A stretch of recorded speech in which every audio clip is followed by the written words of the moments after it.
Friday night in Lawrence, Allen Fieldhouse, and what a ball game. What a game. Carolina on the wrong side of a great half of basketball by Kansas in the first half. I don't think the Tar Heels felt like they played very well in the first half, and the scoreboard reflected that. Carolina was down by as many as 20 points in that half. That's the largest deficit the Heels have had in years. They didn't trail by more than 17 last season at any point. So they were down big, down 15 at halftime. Kansas shot nearly 60% in the first half. And you thought, well, knew this was going to be a tough trip and a tough game, but this has gone very poorly. But, man, the Tar Heels looked like a different team in the second half. They defended at a much higher level. They shot the ball much better. They were getting contributions up and down the lineup. And at one point, Carolina led this game in the second half by 4 points. And led by 3 with a couple minutes to go, but just could not hold on to it. And Kansas executed down the stretch. Carolina did not score for the final 2+ minutes. And eventually Kansas gets out of there with a 92-89 victory. Adam, Carolina basketball is at too high of a level to experience moral victories. And yet this is a loss that I don't feel like can really hurt Carolina in any way other than you had an opportunity with the lead in the final minutes to get an evergreen quality win that would stick with you for the entire season. Instead, you leave knowing that you can compete with anybody in the country. Disappointed that you lost, but I think encouraged by the team that you have.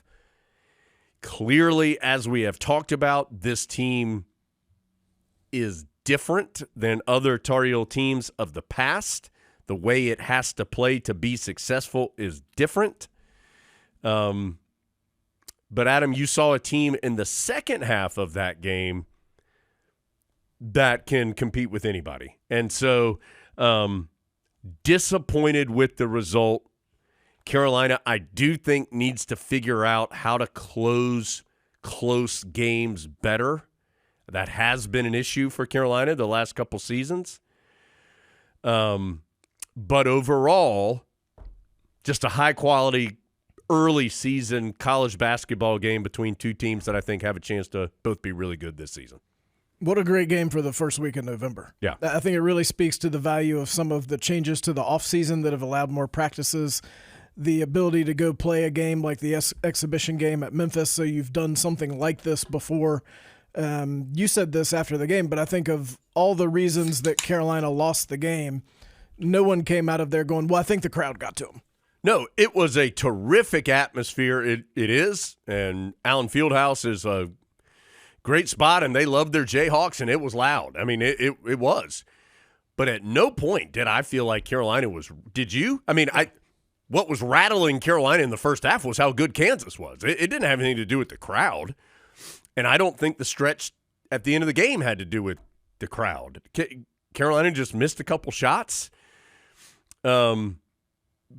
And I don't say that in any way to like devalue Allen Fieldhouse. What I'm saying is I thought Carolina very maturely handled an intense environment. But as you said, at some point leading up to this game, Carolina plays in big games all the time. And they play in loud arenas all the time. Carolina plays at Duke. They've gone to Indiana. They've played – I mean, we know all the places Carolina plays. So the reason Carolina lost had nothing to do with like the atmosphere or the moment was too big. That had nothing to do with it. I came away from that thinking of Kansas not quite like I thought of like when Carolina played UConn last year. Like when Carolina played UConn, I thought UConn's definitely the best team. I can't imagine a team that would be better than UConn. I agree with that. Now, keep in mind, UConn lost at Kansas last year. In very similar fashion. Right. I didn't quite come away thinking I can't conceive of a way anyone could be better than Kansas, but I definitely came away thinking they are a Final Four team. And they showed it in those last 2 minutes because they had all the pieces. They threw the ball inside when they needed to. They hit shots when they needed to.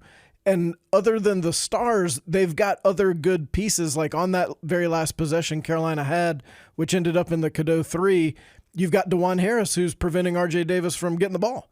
And I'm sure Carolina would have liked R.J. Davis to have the ball, but he couldn't get it. And so it's not just that they have stars, they have guys like that who know what they're good at and go out and do it. And that is what helps you win games. It was a one-possession game. I do think Carolina missed some shots that they would normally make in the last 5 or 6 minutes. The Withers 3 and the Jalen Washington 3 are the ones everybody noticed. Drake Powell had a wide-open 3 that from the corner that we've seen him make 50, 60% of the time in practice. It's just a lot different shooting it in practice than it is at Allen Fieldhouse. That was the one time, that one shot was the one time that I thought that was a freshman who knew he was open in a big shot. Like, it was the right shot to take. But as soon as he shot it, you could tell it was well too strong. And it was just one of those things where, and Drake Powell's going to have that opportunity again, and he's going to not miss it that badly. He may not make it, but it's going to be but that was the one time where it was like, this is a young player taking a big shot. So, Adam, those 2 shots from Withers and Washington, I've thought a lot about them. It's all I've thought about all weekend long, Adam. And I asked Hubert Davis in speaking with him after the game, I said, is there anything you would have liked in the last couple of possessions, is there anything you would have liked your team to have done differently other than have the shots go in, obviously? And the only thing he mentioned was the turnover, the one where Withers had it in the corner and was just hesitated for a second that Trimble thought he was going to go a different direction with the ball. So Trimble was cutting just to move off the ball, and Withers then threw it to where Trimble had been, and it went out of bounds. That was the only thing that Hubert Davis said, like, that we can't have that, which he's right. But so I've thought about those 2 threes. The only thing I think you can quibble with is that Withers' shot was pretty early in the shot clock. And yet, he had hit 3 3-pointers to help Carolina have the lead. I think he was arguably the most impactful player for Carolina in the second half. Certainly one of them. And he was open. I mean, there's no doubt he was wide open in the corner.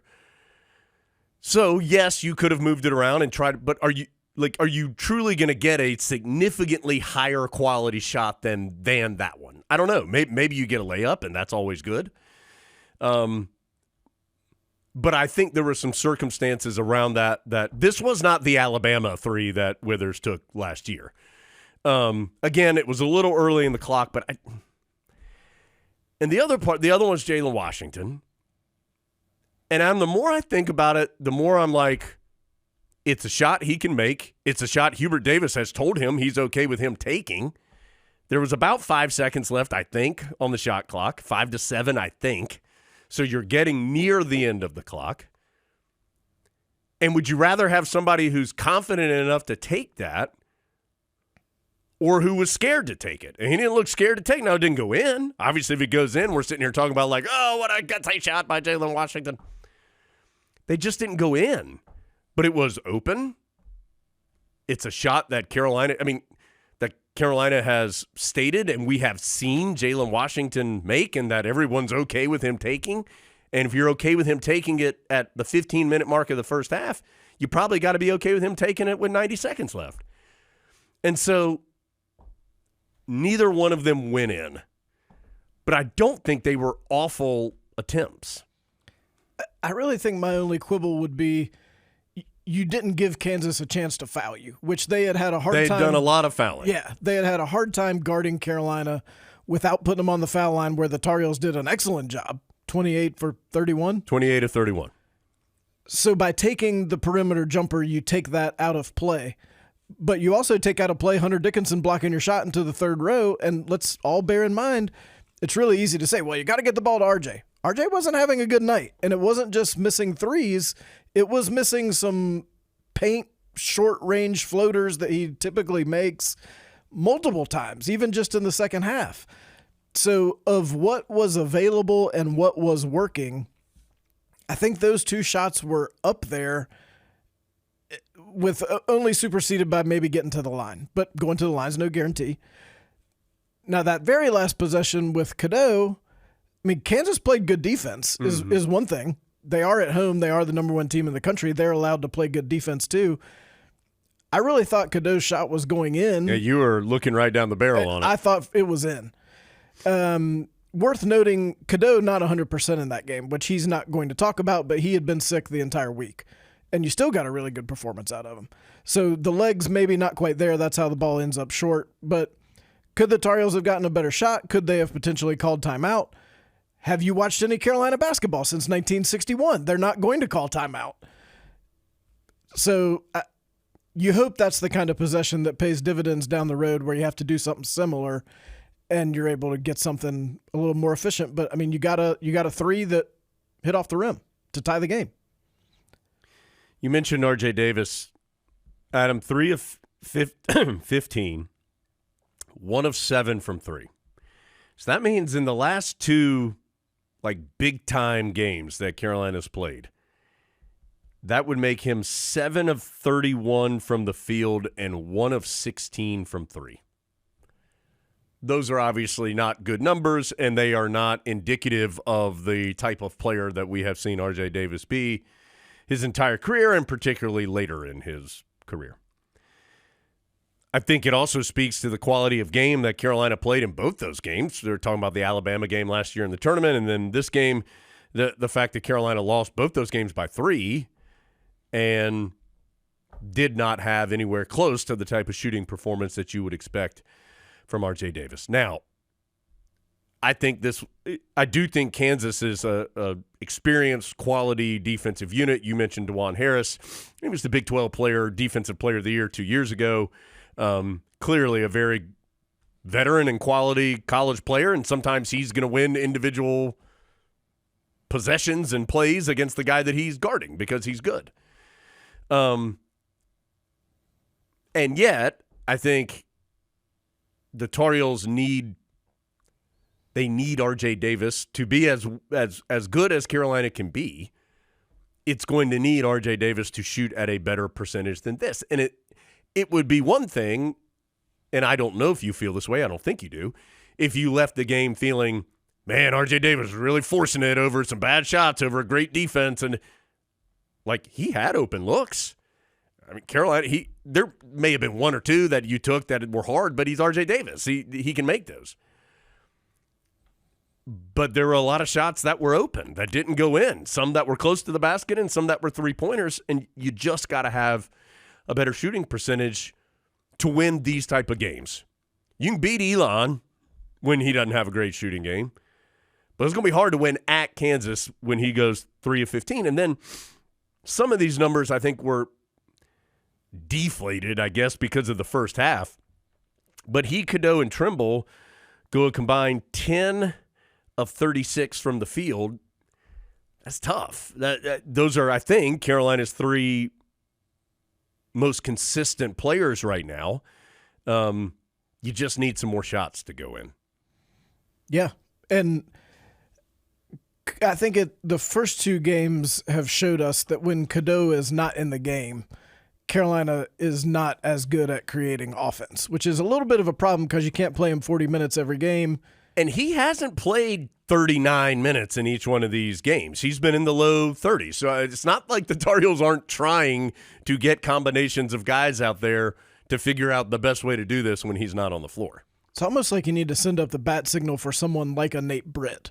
That is someone who Carolina... It'd be great to have a Nate Britt on this team, yes. But you don't have him. So you got to figure out a way when Cadeau goes to the bench for the offense not to look quite so different, because when Cadeau's in, anything could happen in a good way. I think all the other 4 players are prepared to get the ball at any moment. He's gotten so good at the little pick and roll, except when they call screens, moving screens on Van Allen Lubin, that just dumping off that pass to the Carolina big men. That's how the Tar Heels are scoring in the paint. They're doing it differently, which I think we've said since July, that this team was going to be different than what you're used to, but that's not necessarily bad. And I think you really saw it on Friday night. Carolina can really score. They do it in some different ways.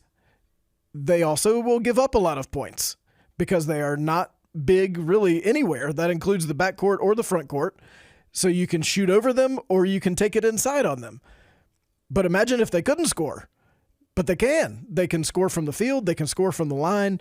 And so they've got to figure out how to mix all those things together. And I do think they found some things on Friday that they probably like and will use more of, like our pod guest, Vin Allen Lubin. Ellie Cadeau, when he isn't on the floor, Carolina is minus 22 in 2 games. It feels like it. Yeah. So the score is Carolina is being outscored in 2 games by 22 points when Ellie Cadeau isn't on the floor. That's a significant difference. Adam, I thought Vin Allen Lubin, along with most of Carolina, was not very good in the first half, outside of Ian Jackson, who I thought did play well this entire game. But, man, he came back with a force in the second half, and he did all the – I have a feeling we're going to hear Hubert Davis say this a few times this year. I think he said it both in the pregame and the postgame interview with me for this game, that it's not the size of the player, it's the size of the heart. Excuse me, Adam got me sick some point in time. And Adam, I thought Vin Allen Lubin fought his little pod guest backside off in that second half and was a big part of Carolina making this comeback. He just remember how Roy Williams, you had to bid for things like to use the card game. Like Vin Allen Lubin was bidding on every play. He was in the mix. He was rebounding. He was fighting. Didn't mean he got the stop or the rebound or anything every single time, but he was in it. And at this point in time, I think Carolina has its starting 5, which I think at this point is like it's hard to argue with, right? That it's Cadeau and it's Davis and it's Trimble and it's Withers and it's Washington. And then you've got Lubin and the 2 freshmen, Powell and Ian Jackson. I think those 8 right now are going to get a significant of the minutes. I think Carolina's got to find – Cade Tyson's got to find a way to be impactful in a positive way when he's on the floor. He only played a minute in this game, and clearly what the coaches saw in that minute didn't give them enough confidence to put him back in after that. So Carolina's bench, Adam, can be really effective, I think, in doing what it does well with those 3 guys. And you want more than those 3, I think. But right now, I think those 3 you feel good about when they're in the game. It was fun to watch Lubin play, especially after, like you said, he hadn't been great in the first half, but then came back in the second half and just played so hard. And I think gave you a little glimpse into some ways Carolina might be able to use him effectively, no matter how big the opposing post guys are. Get him the ball at the free throw line and let him be mobile and go around guys. He also doesn't mind just trying to go through them. I really liked how both he and Jalen Washington got putbacks because they had run the floor so hard. I mean, Carolina played hard in this game. Like they're even when they were down 20, there was not a time where you were like, I'm not sure everyone's trying. Even down 20, they figured out a way to come back. There was the sequence where Washington blocked the shot at one end and then came back to get the offensive rebound dunk at the other end. That's like a Zeller-type play of running the floor. I do think Cade Tyson looked overwhelmed on Friday. I also likewise think there's going to be a game sometime this year where he makes 4 or 5 threes and wins the game for Carolina because that is the kind of shooter he is. He's still trying to figure out some of the other aspects of the game because you can't just stand out there and shoot. It's not horse. So you've got to defend, you've got to rebound, you've got to create some offense, and that's something he's still figuring out, and he's not there right now. But he is the type of shooter who Carolina will need at some point this year, so I think it's wrong to just bury him right now and go, well, we'll never see him again. You will see him. You'll see him Friday night for more than 1 minute. Yes. Because the Tar Heels need him. Yeah. They can't be what they want to be without some sort of contribution from him. But in the meantime, they did get some good looks at some reserves who can be important, and I think a great sign for Ian Jackson, who had been bad in the Memphis and Elon games, to come back and be so good on that stage. That's what you want from a freshman. Yeah, I was going to just mention 2 other individuals, Adam. Ian Jackson, and you saw flashes of it in this game. right? Like, I mean, he had one move in the first half where he went jelly fam on him, right? Where he went the between the legs, step back, three-pointer. Like, he can do that. I think he is continuing to figure out how to still be able to do that, but play within the concept of Carolina as a whole, which is understandable. You would think that he would still be working on that. But he also had a great pass to, I think it was Vinon Lubin for a layup in the first half. So his talent is apparent. It's still coming as, again, this is the second game of the season.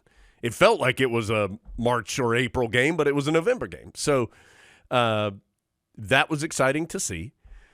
And then, Adam, there's this story about James Brown, who came in and he played the final 2 minutes of the first half. And I kind of feel like James Brown, like I do about Vinon Lubin. Like, James Brown's going to be in it. And he got 2 offensive rebounds, a putback right before the break. And apparently, per his teammates, he, even as a young freshman who isn't playing a lot at the moment, was one of the loudest voices in the locker room at halftime, just saying how he didn't feel like that was a good enough effort or a good enough performance from the team in total in the first half. And older guys were saying that, oh, wow, yeah, it was kind of impactful. So an interesting story there with James Brown. Well, and we've been talking about how you're missing something with Harrison Ingram and Cormac Ryan not being there in terms of just vocal speaking. That's not really RJ Davis. I think he has tried, but I think he's doing the maximum he can. Like he's been in college a long time. If he was going to do it, it was going to happen. And that's not saying anything bad about him.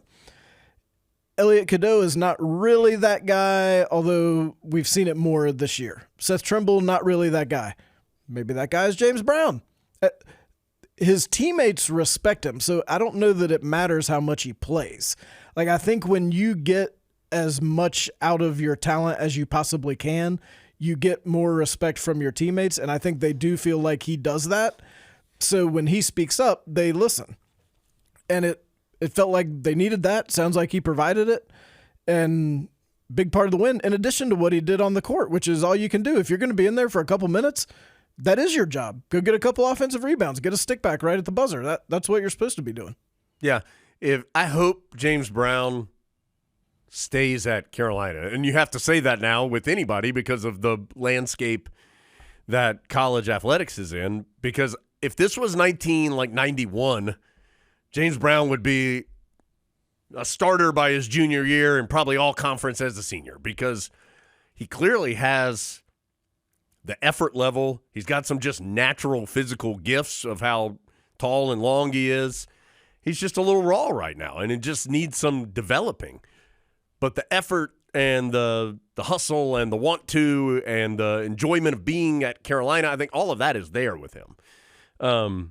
So that'll be a story to watch unfold, not just the rest of this year, but as we move forward. I do think it's interesting.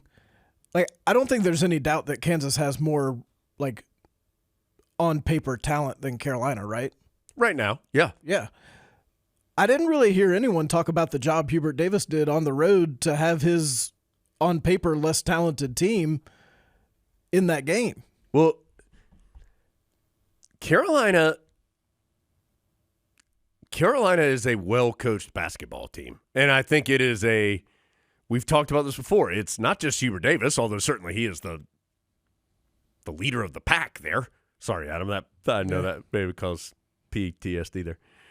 But I mean, Jeff Lebo and Sean May and Brad Frederick and Marcus Page and Pat Sullivan. I mean, it is a collective coaching effort from this coaching staff at Carolina.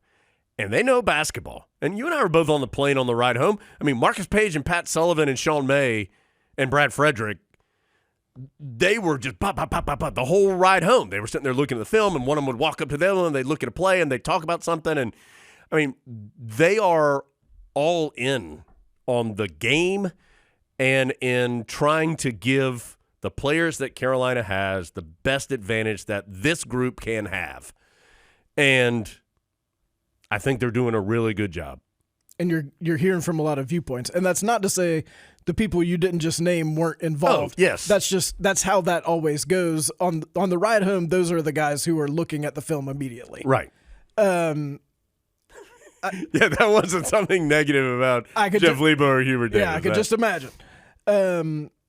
So I just thought that was worth noting, and I thought something Bill Self said after the game. He said something to the effect of, let's be honest, we couldn't guard their guards coming downhill. I'm guessing he probably already knew about R.J. Davis. I thought he was implying that he wasn't quite as aware of Seth Trimble and Ian Jackson. And I think that speaks to how good Carolina's backcourt is, because Kansas's backcourt is good and good defensively. And for him to say he didn't feel like they were capable of stopping them, I think that bodes well no matter who the Tar Heels encounter the rest of the season, that they do have a backcourt that's capable of causing some problems. And we didn't even really talk about Trimble, and he put up a team-high 19 points and was 8 of 8 at the free throw line and had a really nice game. He's had a great start to the year, as we know. What a weapon. And good defensively. And look, one more time, I think Carolina beats most teams that night. Kansas is really good.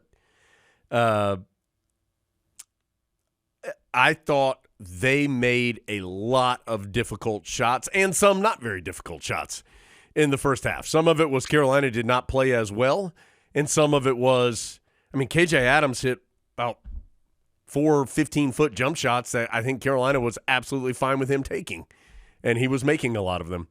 And so the Tar Heels held their own. The size thing, Adam, isn't rebounding. Carolina out-rebounded Kansas. It's the points in the paint defensively that's going to be the number to look at about Carolina's lack of size this year. It's not the rebounding. And Kansas had 50 points in the paint. 30 of them came in the first half. That's where Carolina has to try to mitigate the lack of size. I don't know how to do that, but I'm hoping that the Tar Heels do. And none of this is to suggest that Carolina in any way is happy with going up there and losing. The only practice the Tar Heels have had since that game, as of we're recording this, was Sunday, and it was heated. And I thought one point Hubert Davis made. They were not happy. Pat Sullivan, I think, almost punched the door near the in the locker room area. It was more like the bottom of it, not the knuckles, but frustration.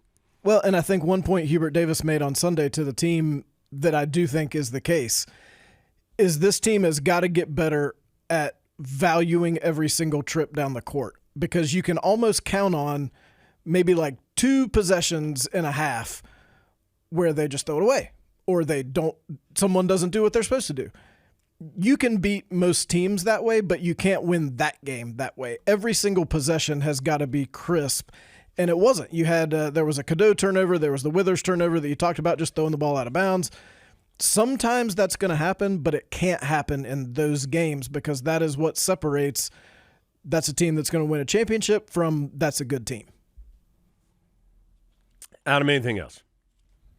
The atmosphere was good. Kansas people were nice. Really nice. Yeah, the atmosphere was good. It was a good atmosphere. The bass works great in that new sound system they've got. They definitely have loud music there. There's no doubt about that. Amazing what a fresh coat of paint will do for you. Like everything in there clearly had been painted new, and it looked nice. Sometimes that helps.